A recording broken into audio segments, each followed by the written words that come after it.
नमस्कार साथीहरु, आज चाहिँ म तपाईहरुलाई ल्याइङ एक प्रब्लम के हो भन्ने कुरा चाहिँ म तपाईहरुलाई यहाँ प्रत्यक्ष देखाउन लागिरहेछु। यहाँ हेर्नुस् है, यहाँ चाहिँ पुरै मौरीले यही वर्कर बीजले नै अन्डा पारेको छ। यहाँ हेर्नुस् है त,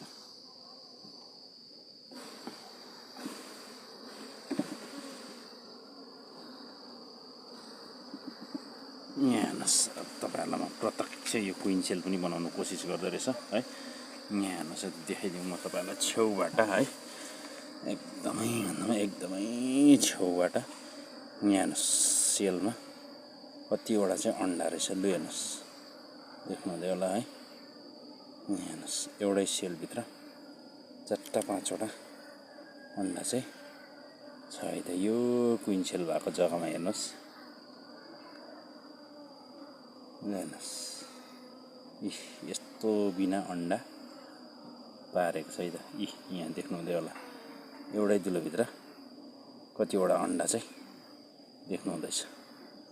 यो चाहिँ ल्याइङ एक समस्या है साथीहरु। यसलाई चाहिँ अब टकटकाउनु पर्ने हुन्छ है। हेर्नुस् है, म चाहिँ यसलाई फ्याँकिदिन्छु यो मौरीलाई। ल हेर्नुस्, मैले मौरी चाहिँ तल बोरामा टकटकाइदिइसकेको छ। यहाँ तपाईहरुलाई देखाउनलाई यो चाहामा चाहिँ नेक्टर मात्र रहेछ है।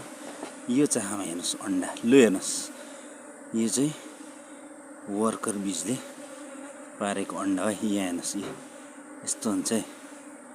एउटै होलमा चाहिँ अनगिनत अन्डाहरू छ है, देख्नुहुँदै होला है। यो चाहिँ मैले यो दुईपट्टि नै यस्तै हुन्छ है।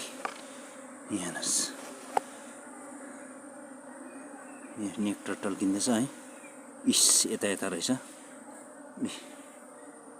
क्वीन सेल पनि बनाउने कोसिस गर्छ। यहाँ हेर्नुस्, तर यो सक्सेस हुँदैन। म चाहिँ केही दिनदेखि घरमा नरहेको कारणले यस्तो भएको है त साथीहरु। यहाँ हेर्नुस् है, अर्को चाहा पनि देखाइदिउँ। ल हेर्नुस्, प्रत्यक्ष हेर्नुस्, यसरी चाहिँ वर्कर बीजले चाहिँ रानी नभएपछि चाहिँ अन्डा पार्छ है त। यस्तो हुन्छ है। यसको सर्ट आउट भनेको चाहिँ टकटकाउनु पर्ने हुन्छ। तल टकटकाइदिइसकेको छु, उड्नु सकेको छैन। उड्नु सक्ने जति आइहाल्छ है त। यहाँनिर चाहिँ अब पुनः चाहा चाहिँ लगाइदिनु पर्ने हुन्छ।